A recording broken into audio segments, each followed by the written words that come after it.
Walaupun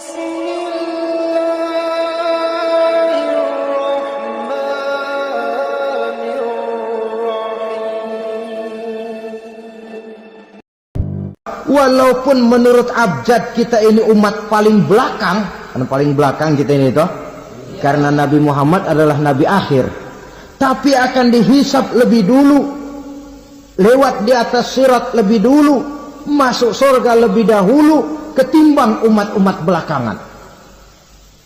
Ketika Rasul mendekati ajal, beliau tanyakan itu kepada malaikat Jibril. Malaikat Jibril berkata, Muhammad jangan khawatir, Allah sudah berjanji, inni haramtul jannata ala sairil anbiya hatta tadkhulaha anta wa haramtuha ala sairil umami hatta tadkhulaha ummatuka. Surga aku haramkan buat seluruh nabi kecuali kalau engkau Muhammad sudah masuk ke dalamnya, dan surga aku haramkan buat seluruh umat kecuali kalau umatmu Muhammad sudah masuk ke dalamnya. Logikanya, walaupun menurut abjad kita umat paling belakang, bakal dihisab paling dulu, lewat di atas sirat paling dulu, masuk surga paling dulu, kalau mampir ke neraka juga paling dulu. Ya resiko. Jangan mau enaknya aja paling dulu.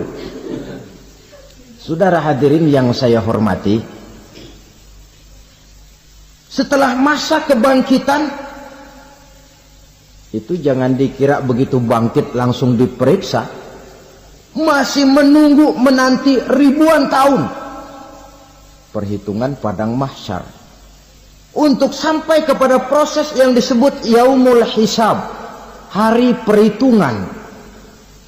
Seorang demi seorang bakal dipanggil. Bayangkan saja, kita se-RT saja di absen, kadang-kadang perlu waktu lama. Ini manusia sejak zaman Nabi Adam sampai datang hari kiamat, satu demi satu disidang di hadapan Qadhi Rabbul Jalil.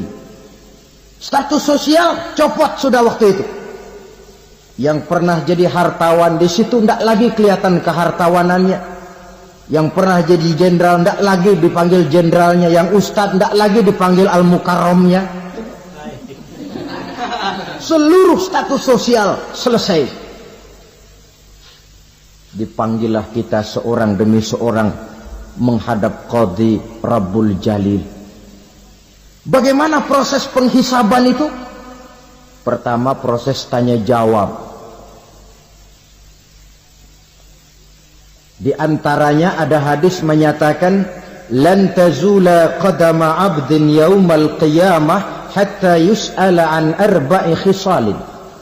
Besok di hari kiamat tidak akan bergeser telapak kaki seorang hamba sampai dia ditanya lebih dulu tentang 4 persoalan. Apabila datang kematian menimpa seseorang, datanglah kiamat baginya. Itu yang disebut dengan kiamat kecil. Hakikatnya mati adalah perpindahan dari kehidupan di dunia ini menuju kehidupan di alam barzakh. Menunggu kita di alam barzakh sampai datangnya saat kiamat. Entah 10 tahun, entah 100 tahun, entah 1000 tahun, hanya Allah saja yang maha tahu. Adapun orang-orang beriman yang melakukan amal kebajikan dalam kehidupan di dunia ini, masa penantian yang lama di alam barzakh buat mereka sebentar saja. Tetapi bagi orang-orang kafir yang ingkar, yang tidak beriman kepada Allah, yang hidup di dunia cuma menumpuk-numpuk dosa, tentu penantian di alam barzakh akan merupakan waktu yang sangat lama. Bukankah dalam kehidupan kita waktu itu memang relatif? Contoh misalnya, bagi pemuda-pemudi yang sedang duduk asik memadu cinta, waktu 4-5 jam saja rasanya cuma 4-5 menit. Tenggelam oleh keasikan, Tapi buat orang yang berbaring di rumah sakit, meratap di balik-balik apa itu tembok derita kata lagu, di balik dinding-dinding penjara, sehari bagai seminggu, seminggu rasa sebulan, sebulan boleh jadi rasa setahun, penantian yang sangat lama. Kapan kiamat itu akan datang? Ini rahasia Allah. Jangankan kita yang orang awam, baginda Nabi sendiri tidak diberitahu oleh Allah kapan kiamat itu akan terjadi. Tetapi sungguh pun demikian, banyak hadis-hadis yang menjelaskan ciri atau tanda-tanda datangnya kiamat. Nah, kalau sudah bicara soal tanda, tanda kiamat itu ada dua. Pertama yang disebut alamatus sughra, tanda-tanda kecil. Ini waktunya masih ada tenggang. Ada yang dinamakan alamatul kubra, tanda-tanda besar. Artinya kiamat sudah diambang pintu. Apa tanda-tanda kecil dari datangnya hari kiamat itu? Misalnya kata Nabi, apabila ilmu sudah diangkat oleh Allah, artinya apabila ulama sudah banyak wafat, minat orang belajar agama berkurang, lalu kebodohan nampak merajalela di mana-mana, zina dikerjakan secara terbuka, minuman-minuman keras jadi kebanggaan, itu termasuk di antara tanda-tanda kecil terjadinya hari kiamat. Apalagi misalnya iza waladatil ammatu rabbataha, apabila budak sudah melahirkan tuan. Apa maksudnya? Ada yang mentafsirkan apabila anak sudah bisa membudaki orang tuanya. Orang tua yang melahirkan dia, yang membesarkan dia, demi setelah si anak besar jadi orang berpangkat, bertitel, berharta, berkedudukan, jadilah orang tua itu budaknya. Sehingga sering dibilang kalau orang tua kaya, anak jadi raja. Tapi kalau anak yang kaya, orang tua sering jadi budak. Apalagi munculnya fitnah yang bergelombang, timbul perang antara dua bangsa yang besar, waktu berjalan terasa sangat pendek sekali. Itu merupakan tanda di antara tanda-tanda kiamat. Termasuk di dalamnya sulit membedakan mana laki, mana perempuan. Kan kalau tanda-tanda kayak begini sekarang sudah banyak kita lihat kan. Ulama banyak wafat, penggantinya sulit. Zina dikerjakan berterang-terangan, minuman keras jadi kebanggaan, banyak anak membudaki orang tuanya, sulit membedakan mana laki mana perempuan. Kadang-kadang dari belakang kita lihat perempuan bener, begitu kita colek nengok jenggotan.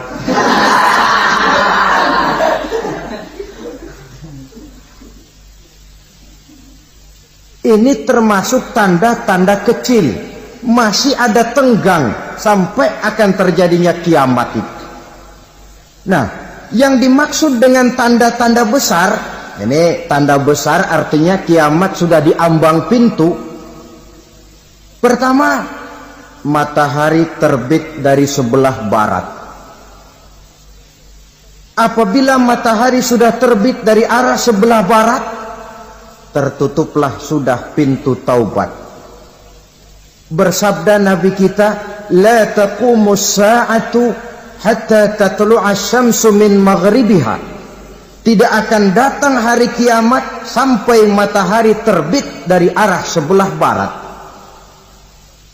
Fa iza tala'at, manakala matahari telah terbit dari arah sebelah barat, wara'ahan nasu, manusia banyak menyaksikan itu, amanu ajma'un, mereka pun lalu beriman.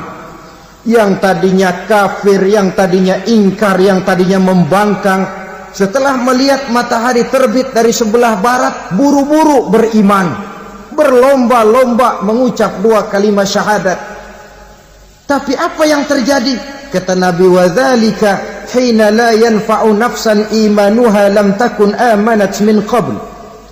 Hari itu adalah hari yang iman sudah tidak berguna lagi bagi seseorang apabila sebelumnya memang dia tidak pernah beriman.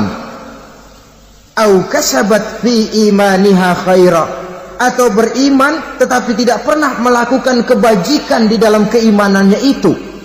Hari yang sudah kasib, hari yang sudah terlambat, beriman tidak akan ada gunanya lagi. Ini pelajaran buat kita. Sebelum sang surya terbit dari sebelah barat, sebelum nafas sampai di tenggorokan, artinya pintu taubat masih terbuka. Kalau 2 hal itu sudah terwujud, nafas sudah sampai di kerongkongan atau matahari sudah terbit dari arah sebelah barat, tertutuplah sudah pintu taubat. Tak ada lagi gunanya pangkat, jabatan, harta, bahkan beriman pun dalam suasana macam itu. Too late, kata orang Kulon. Sudah terlambat. Matahari terbit dari arah sebelah barat. Itu tanda besar, artinya kiamat sudah di ambang pintu. Lalu apalagi tanda besar? Munculnya Dajjal. Dajjal artinya pendusta-pendusta yang menyesatkan manusia. Ada 2 macam Dajjal, saudara. Ada Dajjal kecil. Ini Dajjal kelas teri. Kalau ini sejak zaman Rasulullah sudah ada itu. Tiap zaman ada. Di zaman Rasulullah misalnya ada yang bernama Aswad al-Unsi dari Yaman. Ada yang namanya Musailamah al-Kazzab dari Yamama. Ada yang namanya Ibnu Sayyad dari Madinah. Ini Dajjal di zaman Rasul. Musailamatul Kazzab memproklamirkan diri jadi nabi dia. Di zaman Rasul masih hidup. Ini Dajjal zaman Nabi. Di zaman sahabat muncul Dajjal. Di zaman kita sekarang ini Dajjal pun gentayangan. Dajjal kelas teri. Kerjanya mendustakan manusia, menyesatkan manusia, memalingkan manusia dari jalan yang benar dan diridhoi oleh Allah Subhanahu wa taala. Adapun yang merupakan tanda besar dari datangnya kiamat, Dajjal kelas kakap. Pembohong-pembohong besar yang menyesatkan masyarakat manusia berpaling dari jalan Allah mengikuti jalan mereka. Apa sih ciri Dajjal itu? Kata Nabi dalam hadis Bukhari Muslim, Innad Dajjala, sesungguhnya yang namanya Dajjal itu yakhruju, satu saat akan muncul mendekati hari kiamat. Wa inna ma'ahu ma'an, si Dajjal ini membawa air. Wanaran, dan juga membawa api. 2 simbol. Di tangan yang satu dia bawa air, di tangan yang satu dia bawa api. Wa ammal ladzi yarahu an-nasu ma'an fanarun. Adapun yang orang banyak lihat air, hakikatnya adalah api. Yang dilihat api, hakikatnya adalah air. Oleh sebab itu, kalau api yang ditawarkan, ambillah air. Kalau air yang ditawarkan, pilihlah api. Maksudnya apa ini? Ini bahasa simbol, saudara-saudara. Dajjal bicaranya seolah-olah untuk kepentingan manusia. Menawarkan surga. Surga yang dia tawarkan hakikatnya neraka. Hai manusia, kalau kau mau bahagia, jangan dekat-dekat dengan agama. Sholat itu tidak efektif dan efisien, tidak produktif dari segi ekonomi itu. Menghadiri majelis taklim cuma buang-buang waktu. Tahajud, tasbih, tahlil, baca Quran, apa itu? Pekerjaan mubazir saja. Hidup ini cuma sekali, masa yang cuma sekali, manfaatkan dengan sebaik-baiknya. Mumpung, dibawanya sifat mumpung tetapi dalam pengertian yang sangat negatif. Bicaranya seolah-olah untuk kepentingan manusia, tetapi sebenarnya menjerumuskan manusia.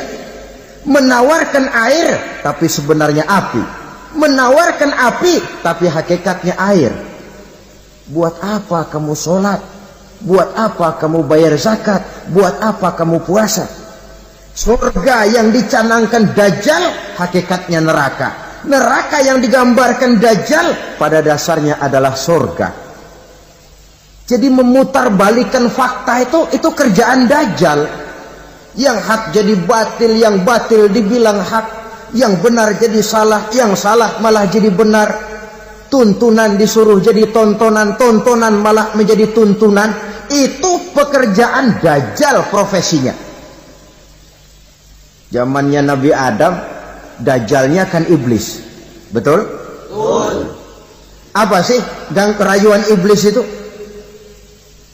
Allah setelah menciptakan Nabi Adam kan bilang, Adam, kau dan istrimu Hawa tinggal di surga ini. Seluruh fasilitas yang ada di surga persilahkan kau nikmati. Satu yang tidak boleh, jangan coba-coba dekati pohon khuldi. Dekat saja jangan, apalagi sampai memetiknya. Datang Dajjal yang namanya iblis ini. Adam, kamu tahu nggak kenapa tidak boleh makan buah khuldi? Ya nggak tahu, pokoknya saya dilarang. Bodoh kamu Dam. Khuldun artinya kekal. Kalau kamu makan itu buah, kau akan kekal di surga buat selamanya. Allah tidak kepengen, maka dilarang kamu makan buah khuldi. Kalau kau ingin kekal di surga Adam, makan saja. Saya bicara begini ini untuk kepentingan kamu Adam. Ini kan ciri-ciri Dajjal. Bicaranya sih seolah-olah untuk kepentingan Nabi Adam, hakikat sebenarnya menjerumuskan Nabi Adam supaya ingkar dan melanggar larangan dari Allah Subhanahu wa ta'ala. Jadi setelah muncul Dajjal, timbul kekacauan-kekacauan di masyarakat. Banyak yang terpengaruh, terpedaya dan terpesona. Termasuk mereka yang memproklamirkan diri jadi nabi. Mereka yang memproklamirkan diri jadi rasul di zaman sesudah Rasulullah wafat, itu adalah Dajjal-Dajjal. Maka saya ingatkan, kalau di zaman kita sekarang ini ada orang ngaku jadi nabi, ada orang ngaku jadi rasul, biar bahasa Arabnya kental, Quran hafal, hadis ribuan hadis hafal, biar pakai serban sampai menyengser ke tanah, bahasa Arabnya fasih, tapi dia mengaku jadi nabi, jadi rasul, kita umat Islam wajib tidak percaya. Wajib untuk tidak percaya. Itulah Dajjal-Dajjal zaman kita sekarang ini. Tidak mustahil mereka datang mempengaruhi orang-orang awam supaya berpaling dari Rasulullah, mengikuti mereka. Nah, di akhir zaman nanti, mendekati hari kiamat, Dajjal ini muncul. Dajjal kelas kakap, menyesatkan masyarakat manusia untuk berpaling dari Islam, mengikuti seruan mereka. Apalagi di antara datangnya kiamat itu, tanda yang besar itu, turunnya Nabiullah Isa Al-Masih, putra Maryam. Menurut berbagai hadis yang sahih, Nabi Isa Al-Masih nanti akan turun lagi. Tidak membawa risalah yang baru, tapi meluruskan risalah Islam ini yang telah banyak ditinggalkan oleh masyarakat. Bahkan ada hadis menjelaskan beliau akan membunuh Nabi, mematahkan kayu-kayu salib. lalu melaksanakan haji dan umrah mengikuti syariat Nabi Muhammad, bukan membawa agama baru, menjadi semacam mujaddid, reformer, menyelamatkan manusia dari bisikan Dajjal. Bahkan ada riwayat yang menjelaskan bahwa Nabi Isa berhasil mengalahkan Dajjal, mengembalikan masyarakat manusia kembali kepada ajaran Islam yang datang dari Allah, dibawa oleh Rasulullah sallallahu alaihi wasallam. Dengan kata lain, turunnya Nabi Isa bukan sebagai nabi dan rasul baru, tetapi mengikuti syariat Nabi kita Muhammad sallallahu alaihi wasallam. Saudara hadirin, ibu-ibu hadirat yang saya hormati, kemudian apalagi di antara tanda-tanda besar akan datangnya kiamat itu? Keluarnya asap atau awan. Kata Nabi, inna min asrati sa'ah dukhanan yamla'u ma bainal masyriqi wal maghrib. Di antara tanda-tanda kiamat munculnya awan atau asap yang memenuhi antara langit dan bumi. Ini pun diperkuat dalam surah Ad-Dukhan ayat 10. Fartaqib yauma ta'ti as-sama' bidukhanin mubin fayughshan nas hadza azabun alim. Bagi orang-orang yang beriman, mereka biasa-biasa saja. Tapi bagi orang kufur, datangnya asap dan awan ini merupakan azab yang kelewat pedih. Barangkali sedikit mendekati gambaran tentang azab yang pedih ini, saya ingatkan alam pikiran kita kepada peristiwa yang belum lama terjadi. Pernah dengar berita bocornya reaktor nuklir di Chernobyl, Uni Soviet? Pernah dengar? Nah. Bocornya reaktor nuklir di Chernobyl yang mengakibatkan ratusan bahkan sangat mungkin ribuan nyawa. Cuma satu reaktor. Bagaimana kalau seluruh cadangan nuklir yang dimiliki oleh para negara adik kuasa ini diledakkan? Bahkan yang konon menurut catatan, cadangan nuklir yang dimiliki bersama oleh Amerika dan Rusia sekarang ini sudah sanggup memusnahkan 6 miliar manusia.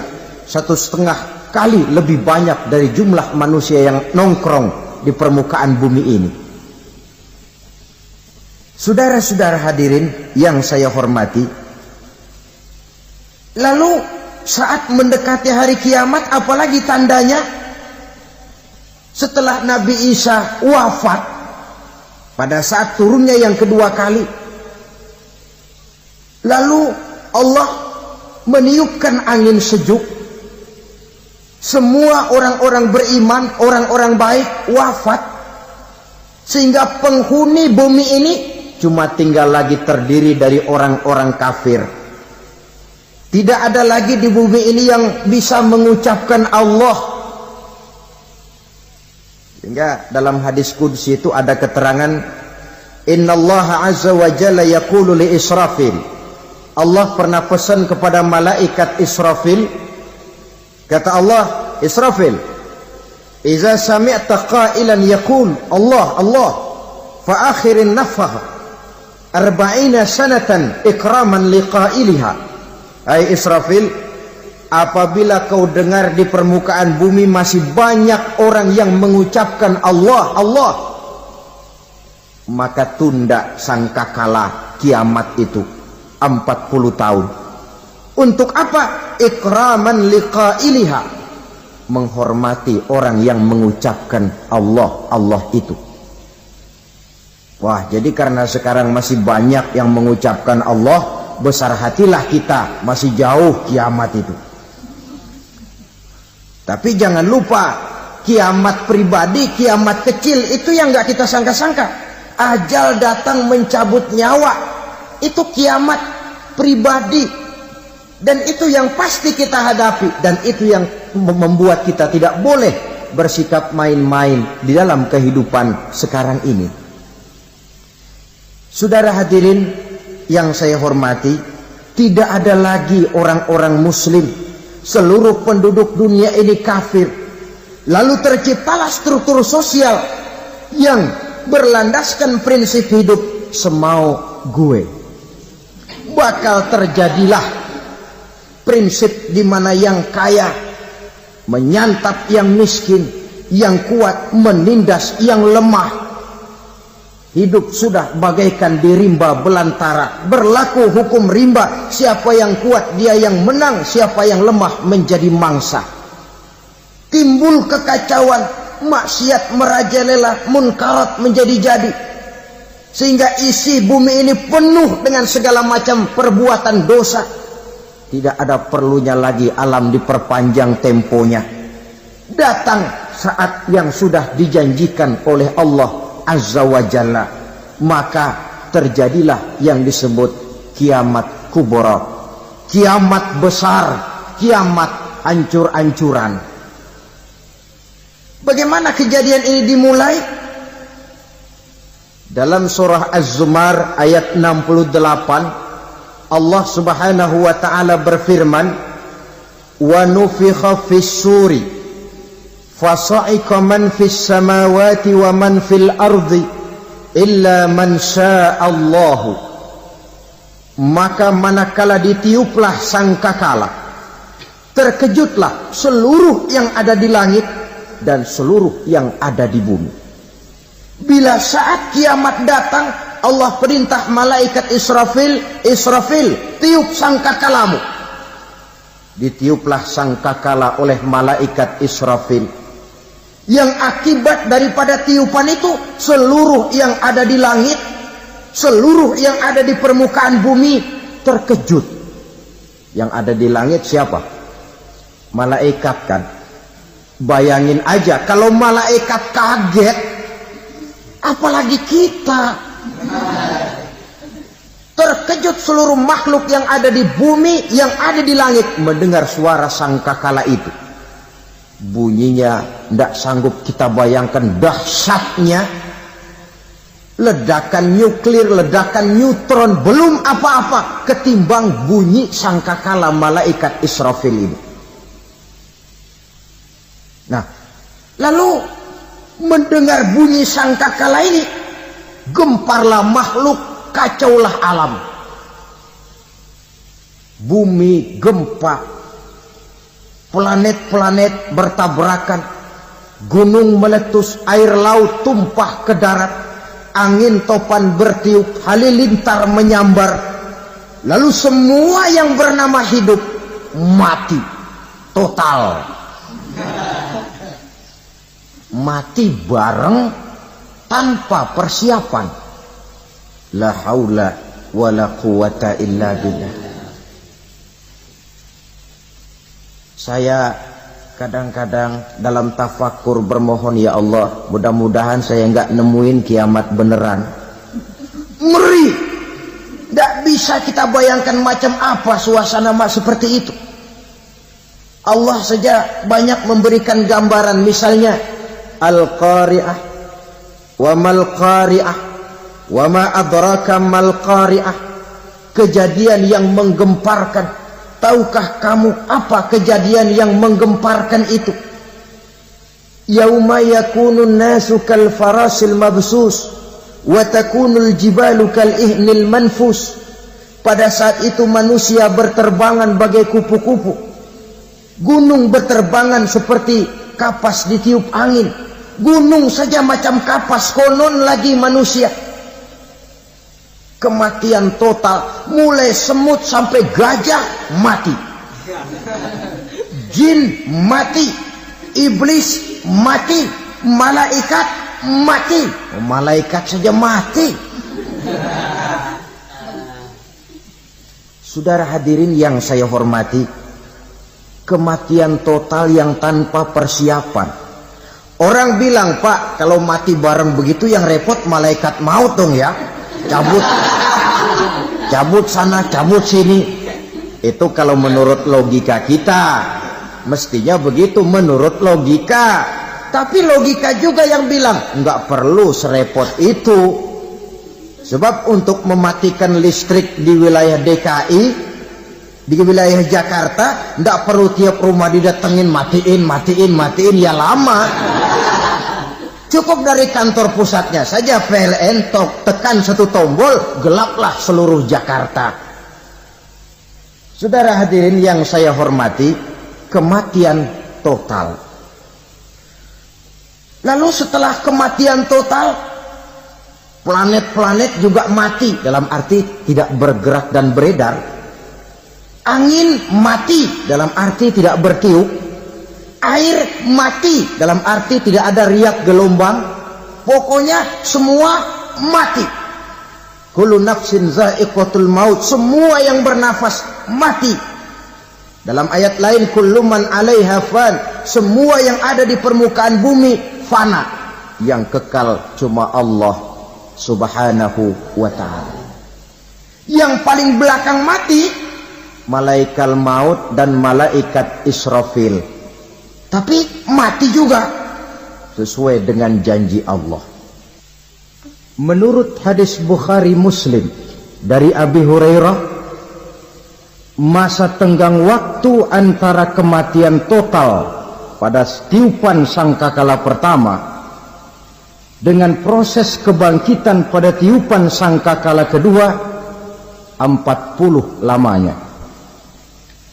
Tidak dijelaskan oleh Abi Hurairah 40 jam, apa 40 hari, apa 40 tahun. Hadis-hadis cuma menyebutkan 40 saja. Sunyi alam, yang tinggal cuma Allah saja lagi. Ketika itu Allah berseru-seru, katanya, limanil mulkul yauma, siapa para penguasa hari ini? Mana itu raja-raja dan penguasa yang dulu mengaku jadi Tuhan? Fir'aun, mana Fir'aun sekarang? Yang dulu jadi raja, merasa berhasil, sombong, lalu tidak mau turun-turun dari kekuasaannya, sampai kepada puncak kekurang ajarannya mengangkat diri jadi Tuhan. Mana itu Fir'aun? Namrus, mana sekarang Namrus? La ilaha illa ana, ternyata tidak ada Tuhan lain selain daripada aku, kata Allah. Proses kemudian, saudara-saudara, turunlah hujan dari langit. 40 lamanya hujan itu. Tidak jelas juga 40 jam apa 40 hari. Setelah air turun membasahi, datanglah tiupan sangkakala yang kedua. Semua yang bernama mati bangkit dari kuburnya masing-masing. Ini yang disebut Yaumul Ba'thi, hari kebangkitan. Allahu Akbar. Pada saat kita bangkit dari kubur kita masing-masing, kumpul di padang mahsyar namanya. Bayangin aja, saya sendiri nggak sanggup bayangin. Manusia sejak zaman Adam sampai zaman kiamat kumpul bareng di tempat sama. Berapa banyaknya itu?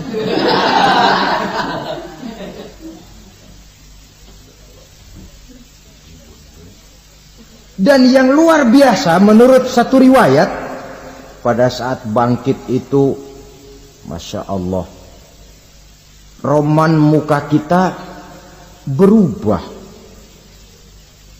disesuaikan dengan amalan kita waktu di dunia ini. Barang siapa yang waktu di dunia amalannya itu amalan tikus, di akhirat nanti dia bangkit dari kubur, mukanya seperti muka tikus. Gagah betul badannya, tapi mukanya seperti tikus. Kenapa? Amalannya waktu di dunia seperti amalan tikus. Apa amalan tikus itu? Suka ngegeragoti barang yang sudah disimpan rapi-rapi. Orang sudah simpan uang rapi-rapi, simpan perhiasan rapi-rapi, digeragoti oleh tikus. Maling-maling, pencoleng-pencoleng, koruptor-koruptor. Itu nanti di akhirat nanti kita lihat mukanya seperti muka tikus. Oh ini waktu di dunia suka nyolong, mukanya seperti muka tikus.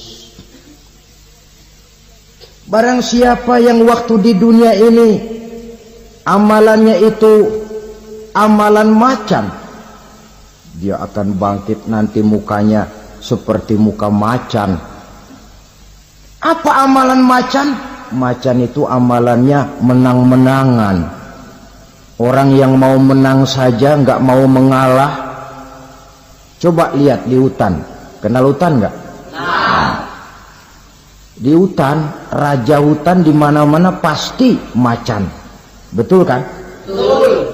Padahal hutan belum pernah bikin pemilihan umum.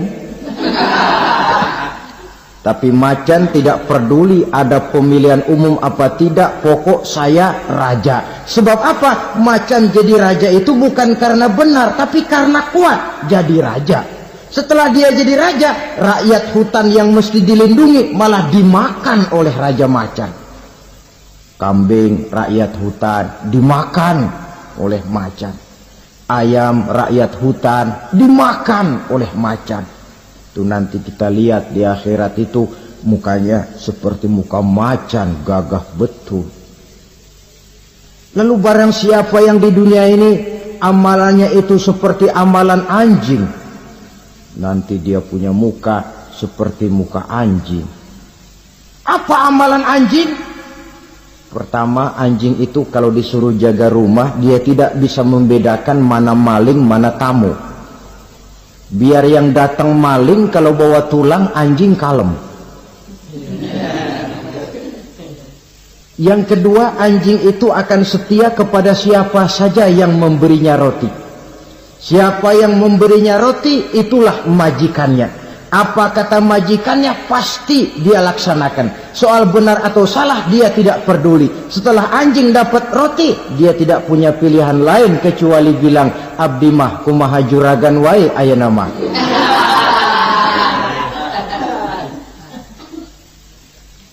Saudara hadirin yang saya hormati, berkumpul di padang mahsyar, tiap orang sibuk dengan persoalannya masing-masing. Matahari waktu itu didekatkan oleh Allah, panas luar biasa. Ada yang saking panasnya itu mencucurkan peluh keringat sampai sebatas mata kakinya. Ada yang keringatnya sampai sedengkulnya, ada yang keringatnya sampai sepusatnya, ada yang keringatnya mengalir sampai sebahunya. Ada yang kelelap oleh keringatnya sendiri, sementara orang di sampingnya nggak apa-apa. Bergantung lagi amalan dia waktu di dunia ini. Saudara-saudara, sebagian orang dalam kepanikan padang mahsyar berombong-rombong datang mereka menghadap Nabi Adam. Ya Adam, anta abal bashar. Hai Adam, Tuhan adalah bapak moyang manusia. Kami sebentar lagi akan disidang, dimintakan pertanggungan jawab. Tolonglah kami, hai Adam. Kata Nabi Adam, jangankan nolongin sampean, saya sendiri tanggung jawab di hadapan Allah. Ketika dulu tidak boleh makan khuldi, saya serobot. Sudahlah, urus diri masing-masing saja, nafsi. Begitu kata Nabi Nuh, begitu kata Nabi Ibrahim. Tiap orang bertanggung jawab sendiri-sendiri. Ketika itulah saudara-saudara, nikmatnya menjadi umat Nabi besar Muhammad sallallahu alaihi wasallam. Sebab apa? Walaupun menurut abjad kita ini umat paling belakang, karena paling belakang kita ini toh, karena Nabi Muhammad adalah Nabi akhir. Tapi akan dihisap lebih dulu, lewat di atas sirat lebih dulu, masuk surga lebih dahulu ketimbang umat-umat belakangan. Ketika Rasul mendekati ajal, beliau tanyakan itu kepada malaikat Jibril. Malaikat Jibril berkata, Muhammad, jangan khawatir, Allah sudah berjanji, inni haramtul jannata ala sairil anbiya hatta tadkhulaha anta, wa haramtuha ala sairil umami hatta tadkhulaha ummatuka. Surga aku haramkan buat seluruh nabi, kecuali kalau engkau Muhammad sudah masuk ke dalamnya. Dan surga aku haramkan buat seluruh umat, kecuali kalau umatmu Muhammad sudah masuk ke dalamnya. Logikanya, walaupun menurut abjad kita umat paling belakang, bakal dihisab paling dulu, lewat di atas sirat paling dulu, masuk surga paling dulu, kalau mampir ke neraka juga paling dulu. Ya resiko. Jangan mau enaknya aja paling dulu. Saudara hadirin yang saya hormati, setelah masa kebangkitan itu jangan dikira begitu bangkit langsung diperiksa. Masih menunggu menanti ribuan tahun perhitungan padang mahsyar untuk sampai kepada proses yang disebut yaumul hisab, hari perhitungan. Seorang demi seorang bakal dipanggil. Bayangkan saja, kita se-RT saja di absen, kadang-kadang perlu waktu lama. Ini manusia sejak zaman Nabi Adam sampai datang hari kiamat, satu demi satu disidang di hadapan Qadhi Rabbul Jalil. Status sosial copot sudah waktu itu. Yang pernah jadi hartawan di situ tidak lagi kelihatan kehartawanannya. Yang pernah jadi jenderal tidak lagi dipanggil jenderalnya, yang ustadz tidak lagi dipanggil al-mukarramnya. Seluruh status sosial selesai. Dipanggillah kita seorang demi seorang menghadap Qadhi Rabbul Jalil. Bagaimana proses penghisaban itu? Pertama, proses tanya jawab. Di antaranya ada hadis menyatakan, lan tazula qadama 'abdin yaumal qiyamah hatta yus'ala an arba'i khisalin. Besok di hari kiamat tidak akan bergeser telapak kaki seorang hamba sampai dia ditanya lebih dulu tentang 4 persoalan. Tentang ilmunya. Kemana ilmu itu diamalkan? Tentang umurnya. Di mana umur itu dihabiskan? Tentang masa mudanya. Kemana masa muda itu dipakai? Tentang hartanya. Dari mana harta itu didapat dan kemana harta itu dibelanjakan. Ini termasuk proses tanya jawab. Jadi kalau istilah pengadilan dunia, nama Fulan bin Fulan. Kamu waktu di dunia diberikan umur panjang untuk apa? Pernah mengalami masa muda, kemana kau habiskan masa remajamu? Kau diamanahkan ilmu, dengan apa ilmumu kau amalkan? Kau diberikan harta, dari mana harta kau dapat, kemana kau belanjakan? Tak seorang pun yang bisa mungkir. Sebab apa? Dikala itu yang menjadi saksi bukan orang. Yang menjadi saksi adalah seluruh anggota badan kita. Tangan bicara, kaki jadi saksi terhadap seluruh amalan yang pernah kita kerjakan pada saat kehidupan di alam dunia ini. Selesai proses tanya jawab, lalu diperlihatkan buku catatan kita waktu hidup di dunia ini. Jangan lupa Allah itu menyiapkan 2 superkomputer kepada kita. Sebelah ditempelin sebelah kanan, yang sebelah tempelin di sebelah kiri. Komputer itu namanya Raqib dan Atid. 2 malaikat yang apabila baik kita lakukan, refleks saja akan menulis kebajikan kita. Jahat kita kerjakan akan tertulis. Catatan itu nanti diperlihatkan kepada kita. Waduh, alangkah malunya pada saat diperlihatkan catatan kita, buku rapot kita merah melulu. Barangkali diperiksa sambil diomelin, brengsek lo. buku merah melulu begini, bagaimana waktu hidup di dunia? Tidak cukup diperlihatkan buku catatan kehidupan, rekaman kehidupan. Rekaman kehidupan kita secara utuh sejak terlahir sampai ajal datang merenggut nyawa. Barangkali mirip dengan video sekarang ini, di mana terekam dengan baik seluruh kegiatan kita sejak yang sekecil-kecilnya sampai kepada yang sebesar-besarnya. Untuk kemudian kita pun menerima balasan. In khairan fa khairun wa in syarran fa syarrun. Kalau baik ya baik balasannya, kalau jahat ya jahat juga balasannya. Catatan-catatan kita diberikan. Kalau banyak kebajikannya diberikan di tangan kanan dengan cara yang halus. Kalau banyak kejahatannya diberikan dari sebelah kiri atau dilempar dari belakang. Itulah sebabnya sejak di dunia ini kita sudah mohon kepada Allah. Ketika berwudu membasuh tangan kanan, apa kita bilang? Allahumma a'tini kitabi biyamini wa hasibni hisaban yasira. Ya Allah, berikan saya kitab di tangan kanan, dan kalau saya memang perlu dihisap, hisaplah saya yang seringan-ringannya. Tangan kiri berlindung kita kepada Allah, jangan sampai diberikan kitab di tangan kiri atau dari arah sebelah belakang. Wa a'udzubika an tu'tiya kitabi bishimali aw min wara'i zuhri, dari arah sebelah belakang. Na'udzubillah min dzalik. Setelah selesai lewat proses penghisaban, lewat mizan, timbangan, maka yang sudah selesai dihisab itu bergeraklah menuju sirat, jembatan yang terbentang menuju surga melalui neraka. Saudara-saudara, panjangnya perjalanan sirat itu memakan waktu ratusan tahun.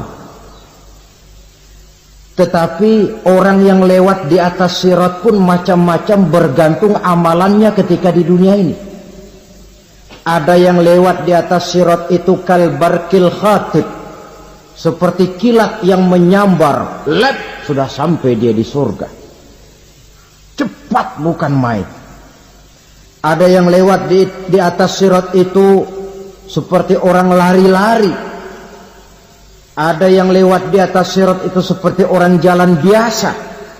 Ada yang sambil merangkak, ada yang sambil ngesor, ada yang sambil gelayutan, ada yang selamat sampai ke ujung ke surga, ada yang tergelincir jatuh masuk ke dalam neraka, bergantung amalannya dalam kehidupan di dunia sekarang ini. Tiap kita akan melewati yang namanya sirat ini. Saudara-saudara kaum muslimin yang saya hormati, dengan demikian mereka yang selamat melalui sirat sampai ke terminal akhir surga, mereka yang ketika dihisab ternyata banyak kejahatannya daripada kebaikannya, mereka singgah di dalam neraka. Nah, adapun orang-orang yang beriman menurut ayat Quran dan hadis Nabi itu nanti ada bermacam-macam. Ada orang beriman itu yang dimasukkan surga. Ada orang beriman itu yang dimasukkan ke dalam surga. Ada orang beriman itu yang disebut penduduk surga. Kenapa lain-lain, Pak? Karena waktu di dunia amalannya juga lain-lain. Ada orang beriman yang masuk surga. Ini paling murah tiketnya. Mau masuk surga? Kata Nabi begini, ma min abdin qala la ilaha illallah thumma mata ala dhalik illa dakhalal jannah. Kalau seorang hamba sudah mengucap dua kalimat syahadat, dia yakin dengan kebenaran kalimat itu sampai matinya, orang itu akan masuk surga. Abi Dzar yang waktu itu diajak bicara heran, ya Rasul kok gampang betul? Iya, walaupun orang itu mencuri, iya, walaupun orang itu berzina, iya, biar dia mencuri, biar dia berzina, kalau dia sudah mengucap 2 kalimat syahadat, dia yakin dengan kebenaran kalimat itu sampai matinya, itu orang akan masuk surga. Jadi masuk surga cukup 2 kalimat syahadat, yakin sampai mati, masuk surga. Itu perkara masuk. Tapi kalau pertanyaannya diterusin, masuknya kapan Pak? Nah ini lain lagi urusannya. Sebab ada yang masuknya itu langsung, ada yang mampir dulu. Di sana tempat cuma 2. Kalau tidak surga, neraka. Mau ke surga, tapi mampir dulu. Yang mampirnya jelas di neraka. Kenapa? Dalam hadis qudsi ada riwayat. Nanti itu di akhirat, setelah Allah selesai mengatur penduduk surga, masuk surga, yang neraka, masuk neraka, Allah berkata kepada malaikat Malik, malaikat Malik, labaik ya Allah. Itu bajingan-bajingan tengik, manusia-manusia durjana yang waktu di dunia tidak mau sujud, jauh dari ulama, gemar melakukan yang munkarat dan maksiat, hidup di tengah masyarakat selalu jadi bibit keonaran, kufur, sudah masuk neraka semua. Sudah ya Allah. Nah, kalau sudah, coba sekarang kamu masuk Malik. Saya, iya, masuk neraka. Mau apa ya Allah? Kata Allah, akhriju minan nar man kana fi qalbihi misqala habatin min khardalin min iman. Kau masuk neraka, cari di dalam neraka orang-orang yang ada imannya walaupun kecil sebesar biji zarah, angkat mereka keluar. Masuk malaikat Malik ke neraka, cari orang yang ada imannya, korek-korek. Ya repot, udah pada gosong. Yang ada imannya diangkat ke atas, yang ada imannya diangkat ke atas, lalu dimandikan di Nahrul Hayat, namanya sungai kehidupan di akhirat nanti. Cakep lagi rupanya, bersih lagi wajahnya, apel di hadapan Allah. Kata Allah, bagaimana Mas? Kapok nggak sampean? Kapok ya Allah. Nah, kalau kapok, idhab fadkhulil jannah, pergi masuk surga sana. Berangkat mereka ke surga, ketemu sama teman-temannya yang udah sampai lebih dulu, yang nggak pakai mampir lagi. Terjadi dialog. Kata teman-temannya yang udah pada nyampe duluan, Mas, iya, emang baru sampai? Saya baru sampai. Memang mampir di mana dulu Mas? Kita sudah lama sampai di surga. Saudara buka surah Al-Muddatsir ayat 34-35. Ma salakakum fis saqar? Kenapa kamu mampir di neraka Saqar? Qalu lam nakum minal musallin. Mereka menjawab, kami mampir di neraka Saqar Mas, gara-gara dulunya kami waktu di dunia tidak pernah sholat. Tidak pernah sholat? Tidak pernah. Karena rumahnya dekat masjid, cuma dekat doang Mas. Sholat mah enggak saya. Enggak pernah ngasih makan fakir miskin, enggak pernah hadir di majelis taklim, pendeknya enggak pernah melakukan kebajikan, maka saya pun mampir di neraka Saqar. Untung betul saya punya iman Mas, sedikit. Waktu hidup di dunia dulu saya pernah mengucap 2 kalimat syahadat. Sekali-kalinya waktu mau kawin. Masya Allah. Untung saja kawin. Kalau nggak kawin polos.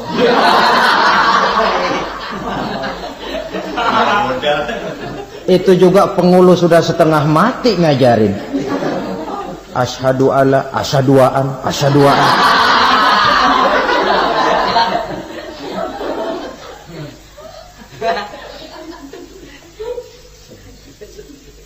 Ini namanya masuk surga, ada mampir dulu. Ada pula orang mukmin itu yang dimasukkan surga. Namanya dimasukkan kan terima beres. Saya masuk ke rumah, jalan sendiri, cari tempat sendiri. Saya dimasukkan ke dalam rumah, terima beres. Pokok ada di dalam, itu dimasukkan namanya. Nggak pakai mampir. Tapi tentu tiketnya lebih mahal ketimbang yang pertama tadi. Apa kata Allah? Innal ladzina amanu wa amilus salihat la ukaffiranna anhum sayyi'atihim wa la udkhilannahum jannah. Sesungguhnya orang-orang yang beriman kemudian beramal soleh, kami hapuskan segala dosa dan kesalahannya, kami masukkan mereka ke dalam surga. Lihat ayatnya, Allah yang memasukkan, kita yang dimasukkan. Tidak pakai transit, tidak usah mampir. Cuma tidak cukup syahadat, tidak cukup amanu, tapi diiringi dengan wa'amilus salih. Iman, amal. Tidak cukup syahadat, lalu dibuktikan dia sholat, dia zakat, puasa, lalu dia melakukan berbagai macam kebajikan. Ini yang menyebabkan dia tidak pakai mampir di tempat yang bernama sakor. Lalu ada pula orang mukmin itu yang disebut penduduk surga. Wah, ini sudah VIP ini. Ashabul jannah, penduduk surga. Siapa mereka? Kata Allah, innal ladzina amanu summa istaqamu fala khaufun 'alaihim wa la hum yahzanun ulaika ashabul jannah hum fiha khalidun. Sesungguhnya orang-orang yang beriman lalu istiqamah, tetap dalam melaksanakan perintah Allah, tidak goyang, tidak labil tapi stabil, istiqamah, mereka tidak takut dan tidak bersedih hati. Merekalah penduduk surga. Iman, istiqamah. Tidak punya duit, sembahyang. Banyak duit, sembahyang. Miskin, sembahyang. Kaya, tetap sembahyang. Istiqamah. Kadang orang kalau susah rajin ke masjid, banyak duitnya ngelihat masjid melengos. Itu yang dibilang waktu miskin hamba Allah, setelah kaya jadi hamba harta. Bergeser, tidak ada nilai istiqomahnya. Saudara-saudara, dengan begitu penduduk neraka itu dua. Ada penduduk permanen, ada penduduk yang semi permanen. Yang semi permanen orang-orang beriman yang mempunyai dosa besar.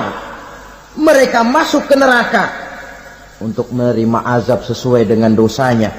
Bila selesai masa azab itu, mereka akan diangkat untuk ditempatkan kembali ke dalam surganya Allah Subhanahu wa ta'ala.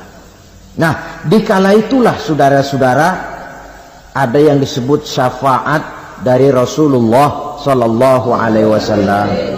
Tapi tentu jangan lupa, syafaat ini ibarat kain menambal dia. Kita punya kain bolong-bolong sedikit, syafaat yang menambal. Salat kita ada kurang dikit, sedekah kita ada campur riak dikit, amalan kita ada tidak karena Allah dikit, kita berharap syafaat.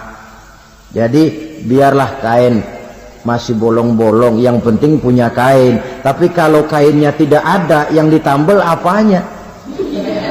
Salat tidak, puasa tidak, zakat tidak, berharap syafaat saja. Ya, terlalu berlebihan itu. Saudara hadirin yang saya hormati, apabila selesai proses penghisaban, proses penghitungan, maka dikala itulah manusia terbagi dalam dua kelompok besar. Fariqun fil jannah wa fariqun fis sa'ir. Sekelompok orang-orang beruntung yang masuk ke dalam surga, dan sekelompok lagi masuk ke dalam neraka. Akan memakan waktu untuk menceritakan sifat surga dan neraka, tapi insya Allah pada kesempatan pertemuan lain saya sampaikan. Namun sebagai gambaran umum cukuplah saya sampaikan sebuah hadis qudsi. Allah jelaskan, a'dadtu li'ibadiyas salihin ma la 'ainun ra'at wa la uzunun sami'at wa la khatara fi qalbil bashar. Aku sediakan buat hamba-hambaku yang soleh, yang tidak pernah terlihat oleh mata, tidak pernah terdengar oleh telinga, dan belum pernah terdetik dalam hati manusia. Jadi kenikmatan surga belum pernah dilihat mata, belum pernah didengar telinga, belum pernah terdetik dalam hati. Pedihnya azab neraka belum pernah terlihat mata, belum pernah terdengar telinga, belum pernah terdetik dalam hati. Saudara hadirin yang saya hormati, oleh karena itu sebagai uraian akhir daripada kiamat ini, marilah sama-sama kita memanfaatkan hidup dengan sebaik-baiknya supaya jangan timbul penyesalan di hari kemudian nanti. Mudah-mudahan kita seluruhnya diselamatkan Allah dari azab neraka dan mendapat surga dan ridhonya. Sekian dan demikianlah pertemuan kita kali ini. Terima kasih banyak atas segala perhatian. Mohon maaf atas segala kekurangan. Usikum wa nafsi bitaqwallah. Wassalamualaikum warahmatullahi